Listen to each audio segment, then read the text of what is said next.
Hello everybody, Minmax Munchkin back with another video, and in this video we are going to cover Bard spells. Now, if you watched my latest video, where I talked about a Bard class, you maybe figured out there's something missing, and I think we are thinking about the same thing here.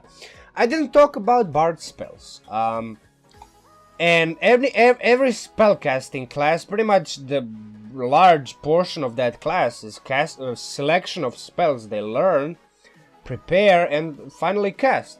So yeah, in this video we are going to cover just that, and depending on the length of the video, I'm going to maybe cover both spells and class features for spellcasting classes in a single video in the future, or we'll keep this format.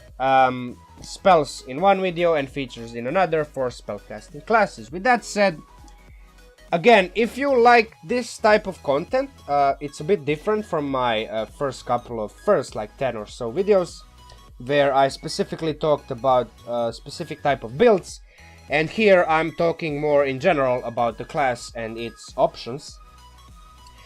Hit the like button, comment, say that it's a good video, say it's a bad video, if you don't like it.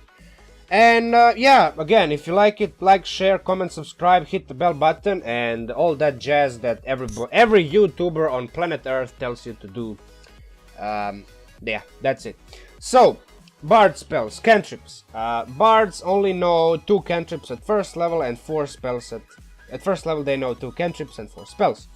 So, if you check the list up until 20th level, Bards only know 4 cantrips at 20th level, but they know 22 spells plus magical secrets, which is additional 6 spells of any class, and if you are a lore bard, it's additional 2. So 30 lore bards know 30 spells, every other bard knows 28. Bards actually know quite a bit of spells, and they kind of like rival wizards in a certain sense. Wizards obviously know the most spells of all class, but they can only prepare 25 each day. Bards obviously know less spells, but compared to wizards, bards have 28 spells every day at 20th level, right? Even 30 if you're a lore bard.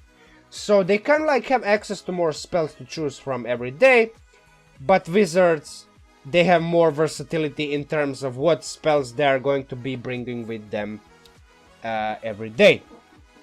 That's why bards are one of the most versatile classes and spellcasters in the game.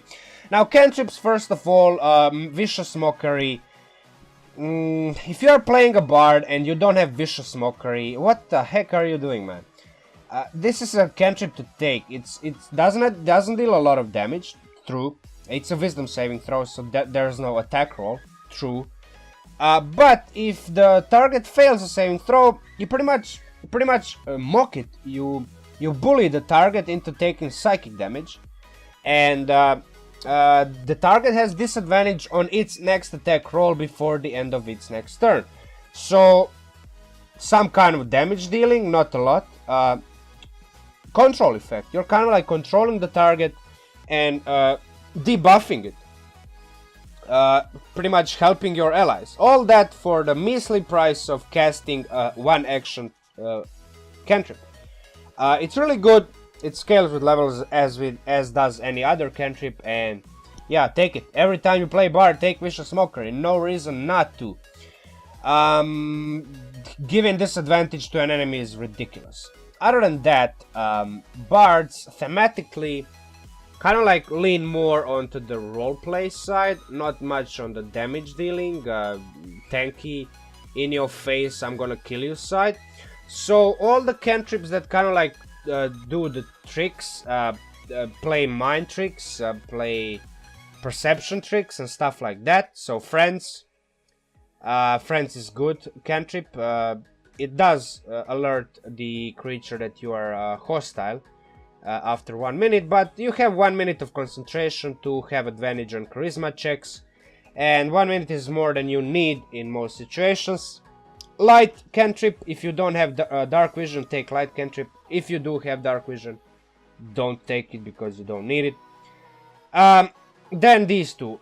Due to the fact that bards only know 4 cantrips at 20th level, and for the majority of their career they only know 2, 3. So like first 9 levels you only know like 2 or 3 cantrips. You really have to choose between these two if you don't have light. I would always take Minor Illusion, but Prestidigitation is also very versatile. So to each its own. If you have another spellcaster that has Minor Illusion, you pretty much don't need to take it. You can take Prestidigitation. Do whatever you want. Now, first level spells. Dissonant Whispers is probably the best bard spell there is, right? I did a video that with a build, with the bard sorcerer build that revolves specifically around this spell. So 20th level build that revolves around this spell. That's why is good. If you don't know what it is, obviously you can read it here. You can pause the video and read it. Basically deals some damage, fail or no fail deals damage. Well, it deals half damage, and if the creature fails, the creature has to use its reaction, doing a couple of things. If the creature has to use its reaction, your allies can move freely around it because the creature doesn't have attack of opportunity. Attack of opportunity requires the expense of reaction. And second of all, the reaction kind of like synergizes with the movement reaction synergizes with, for example, Booming Blade. Now, granted, Jeremy Crawford said that Booming Blade and Dissonant Whispers doesn't synergize, but how does a measly cantrip figure out if the movement is willing or not? Anyway, this spell is really good.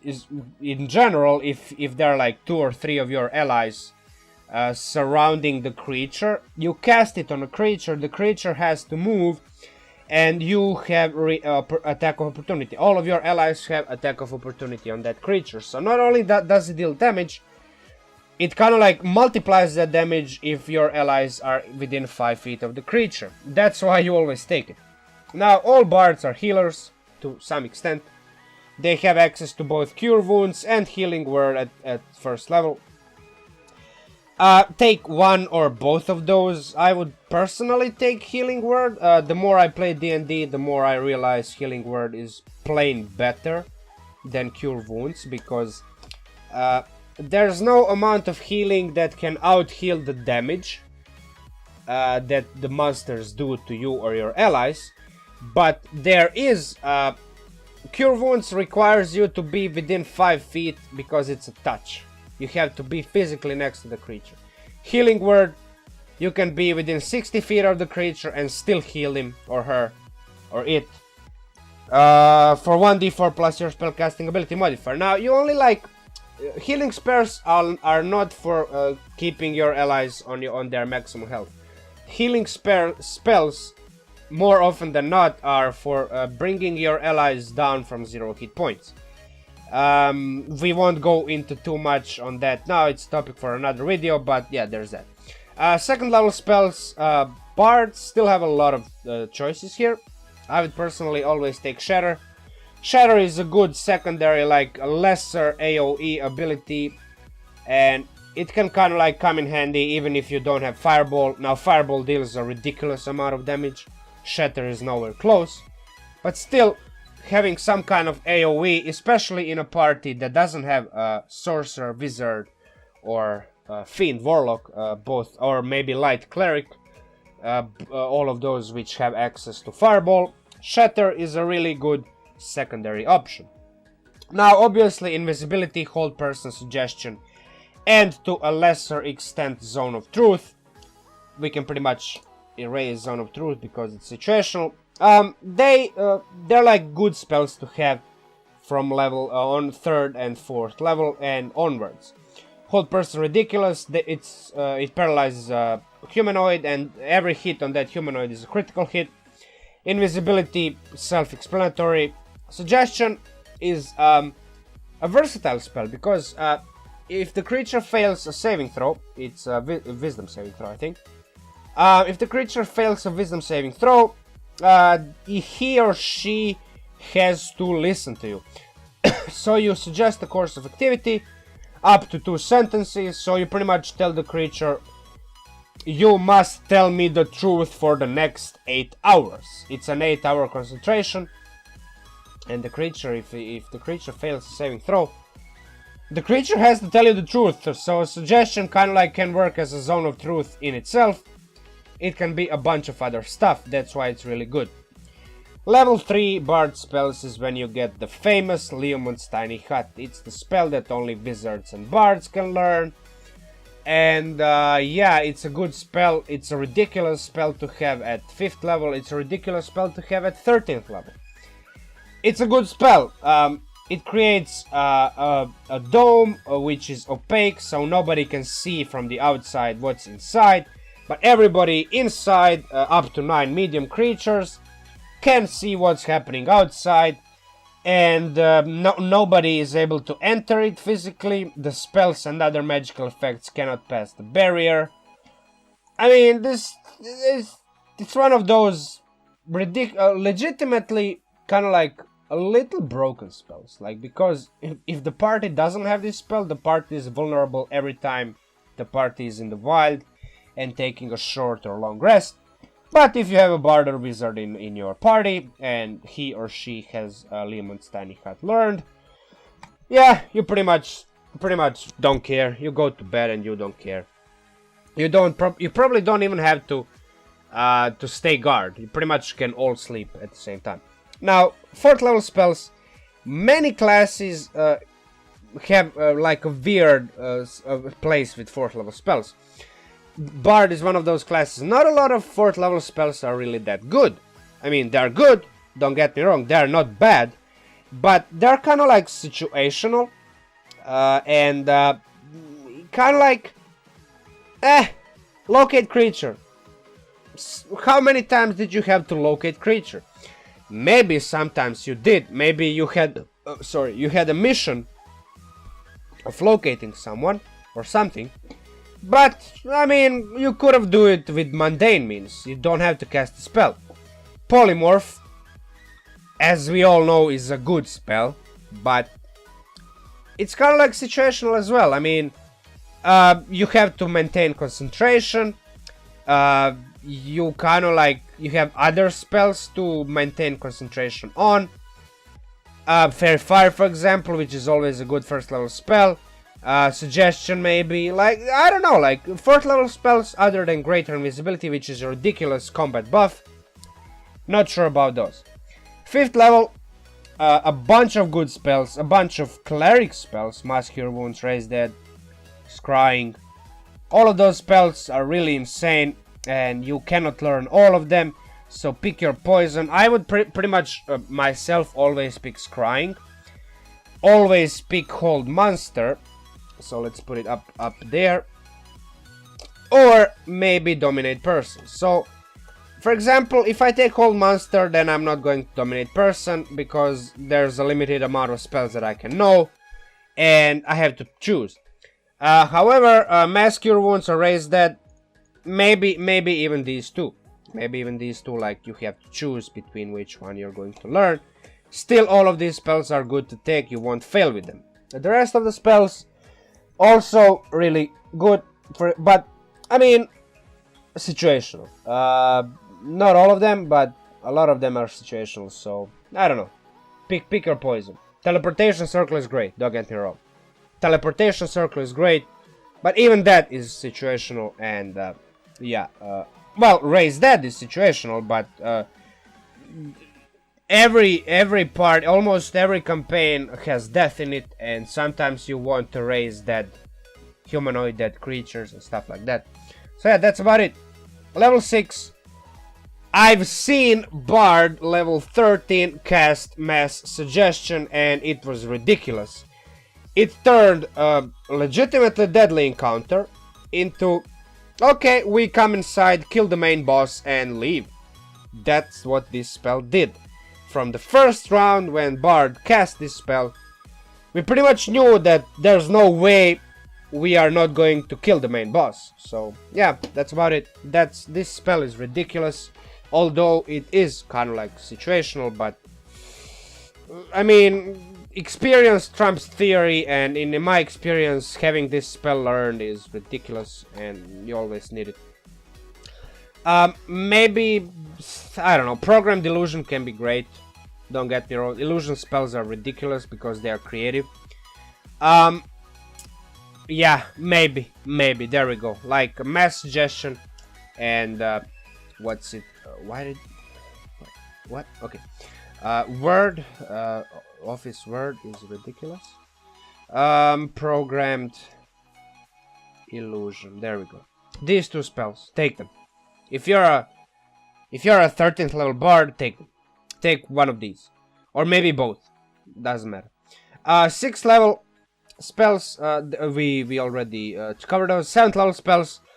I would personally at 7th level switch my Leomun's Tiny Hut. Can bards actually unlearn spells? Yeah, you can replace spells. There we go. So I would replace Leomun's Tiny Hut with Mordekainen's Magnificent Mansion. Now, yeah, Leomun's Tiny Hut is a 3rd level spell. This is a 7th level spell. You don't have that many 7th level spell slots, but still, Mordekainen's Magnificent Mansion. It's a bunch of text, so I'm not gonna read it. You can pause the video and read it yourself. It's ridiculous. Lasts 24 hours. Does cost us, yeah, a tiny silver. Kind of like costs a bit, but not that much that you cannot afford it by the time you get 7th level spells, which is like 15th level, right? Yeah, 14th, 15th level. So yeah, that's about it. This spell is ridiculous. I would always take it. Yeah, it's like nothing bad about this spell. Teleport and regenerate or resurrection. Regenerate, for example, if you have Raise Dead, you kind of like don't need resurrection, even though resurrection is strictly better revive spell, because it can revive a creature that has been dead for a century, so 100 years, compared to Raise Dead, which can revive a creature that has been dead no more than 10 days. So 10 days versus a century is a big difference for, well, 2-level spells. However, you kind of like don't need resurrection if you have Raise Dead already. Regenerate can be good because it kind of like, if your teammate lost an eye, or a limb, or a half of its body, you kind of like just reattach it. And yeah, you kind of like patch the creature with this spell. That's why this spell is a 7th level. It's really good. And yeah, I mean, project image. Yeah, maybe. Not maybe, probably. Probably this spell too. So yeah, that's about it for 7th level. I mean, I would always take teleport. These two, maybe not. So there we go. Maybe put project image above, and you can pause the video and read this spell. All illusion spells are ridiculous at high levels. That's why I think illusionist wizards are probably the best wizards of all.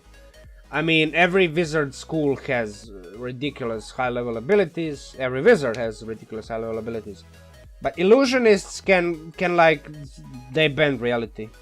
And what more do you need? You just like, you say, okay, I want this, and that happens, basically. You become kind of like Thanos, right? You get Thanos abilities as a illusionist wizard. Level 8, Dominate Monster and Power Word Stun. Dominate Monster always. Power Word Stun, not always. Power Word Stun is limited to metagaming knowledge. And it's one of those spells that is almost surely going to cause you to argue with your DM, because the first thing your DM is gonna tell you, okay, how does your character know that that the target has less than 150 hit points? Well, I mean, yeah, you know that, for example, some creature has 250 points, and if your party dealt more than 100 damage, it's safe to cast this spell. But maybe your character doesn't know that. So yeah, this spell is like a trouble in disguise, but its effect is good. I mean, it's not that good, but I mean, the creature can repeat the saving throw. But still, it's like when you stun somebody, all hits are crits. And yeah, I mean, there's no saving throw on it. You just stun the creature. There's no hold person, hold monster. You just stun the creature who has less than 150 points. And all hits are crits. I mean, all paladins, the smites are crits. I don't know, like, talk to your DM. Communicate. There we go. Level 9 spells. Everything is good. Nothing bad about all of this. Probably Foresight, the worst of them. But even that, it's like a 9th level divination. And you touch a willing creature, you give it ability to see the immediate future. I mean, you can predict future with this spell. What more do you want? Like, all of these spells are good. Unfortunately, you can only learn a couple of those. You cannot... I mean, technically, you can learn all of them. Because you can learn 4... Yeah, you can learn all of them, but you only have one 9th level spell slot. So, yeah, pick whatever you want. Maybe I would personally always take Power Word Kill, because I'm a sadist motherfucker and I like killing stuff. But if you want to heal somebody, you can pick Power Word Heal. That said, let's explore magical secrets. Probably the best spellcasting ability of any spellcasting class out there. Now, Warlocks get their Mystic Arcanums. They can learn 9th level spells with that, but they can only learn like 4, right? So 50, yeah, like 4 or 5. Bards, especially lore bards, they can learn 8, and every bard learns 6 additional spells out of their spellcasting spell list. So Warlocks can only learn their own spells that's on their own list. Bards learn every spell, any spell they want. My neighbors are drilling something into the wall. I apologize for that. You'll have to deal with it. I'm not going to make this video again because it's already 22 minutes. I cannot do it the 3rd time again. Anyway, Fireball at Lore Bard. Lore Bard specifically at 6th level learns 2 magical secrets. Let's close all of these tabs. Open Lore Bard and see. There we go. Magical secrets at 6th level. They learn 2 spells from any class. Personally, I would almost always, as a Lore Bard, learn Fireball. Even if you have like 2 sorcerers that have Fireball, it doesn't hurt to have a 3rd class that has Fireball. But maybe in that particular case, you don't need it. But I would always, as a Lore Bard, as any Bard, learn Counterspell. Because it's one of those spells that use your spellcasting ability checks. And Bards are the only class that get half of their proficiency bonus added to any ability check they are not proficient in. So Counterspell, let's open the Wizard spell list because it's on the Wizard spell list. Oh my god, Wizards have so many spells. I hate them. I hate Wizards. They're so lame. No, they're probably the best class in the game. High level best class, definitely. You attempt to interrupt a creature casting a spell. I mean, it's kind of like self-explanatory. You counter a spell cast. So, if the spell that is cast is of higher slot than the counter spell that you cast. So, if, for example, if you cast counter spell as a 3rd level spell, and the spell that you're trying to counter is of 4th level or higher, you have to pass a DC 10 plus spell level spellcasting ability check. So it's Charisma. For example, you have 18 Charisma, it's plus 4. Your ability score, your proficiency bonus is plus 4. So it's additional plus 2 on that plus 4. So it's plus 6 instead of plus 4. Every bard has this ability. Every bard under the sun has access to half their proficiency bonus on any ability check. So the only other class in D&D, the only other class in D&D that is better than bards in casting counterspell is an abjuration wizard. Abjuration wizards get access to, I think it's a 10th level ability. Not sure, not gonna check it right now. You can check it yourself. 10th level ability that enables them to use proficiency bonus, full proficiency bonus, on their abjuration spells that have spellcasting ability checks. So Counterspell and Dispel Magic adds their proficiency bonus to the checks. So if they have intelligence 20, it's a +5, and then their proficiency bonus is +4, it's like +9. Yeah, they're insane, but right after them, every other bard is better than every other wizard at casting Counterspell and Dispel Magic. That's why I would personally, as a lore bard, and pretty much every other bard, pick Counterspell as one of my magical secrets. After that, at 10th level, I think Druids have a lot of good spells. Druid spells, there we go. Why is it? There, no, doesn't matter. So... What? Come on. Yeah, there we go. Druids have a lot of 5th... Okay, let me Google that. Druid 5e spells.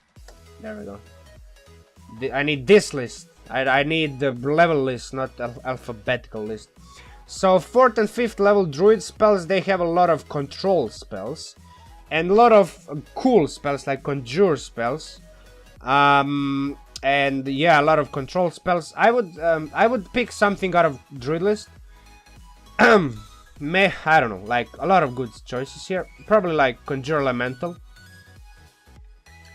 Conjure Minor Elementals or Woodland Beings is also good. Elemental Bane, Dominate Beast, Freedom of Movement. All of these spells are really good. Then at 14th level I would go to Wizard and pick a Reverse Gravity. I think it's a 7th level spell. It's 6th or 7th. Yeah, Reverse Gravity. I mean, it's insane. And Finger of Death, also 7th level spell. It also creates like undead, I think, if I'm not mistaken. Yeah, zombie. I mean, it's cool. But 78 plus 30 necrotic damage on a failed save, or half as much damage on a successful one. This is one level above a 6th level spell, so this is like kind of like Disintegrate, but Disintegrator is save or suck. So if a creature saves a saving throw, you deal 0 damage. Finger of Death still deals half the damage you roll. So that's why I would take it. No other reason other than that. And finally, at 18th level, bards get their last 2 magical secrets, and obviously bard's spell list doesn't have Wish, and if you reach 18th level as a bard, you pick Wish. I mean, it's the best spell in the game. It's the most powerful spell in the game. So yeah, you pick Wish, and pretty much any other 9th level spell, every 9th level spell is good. There are a couple of 8th level spells that are really good, and I mean, you cannot fail with either of those. Even bard list, you can like learn additional bard spell like any of these. So yeah, that's about it. Wizard obviously has probably the most choices. Yeah, 15 spells. Kind of like invulnerability, imprisonment, time stop. Yeah, definitely, time stop. There we go. Now you are officially Thanos. You control everything. You control all aspects of reality. You are a better spellcaster than a wizard. There we go. If you like this video, if you want more of this type of content, me going a bit deeper into the spellcasting class spell choices, like, share, comment, subscribe, hit the bell button. You know the drill. This is not your first YouTube video, and I'm kind of like repeating myself every time. So yeah, do that, and Min Max Munchkin out, and goodbye.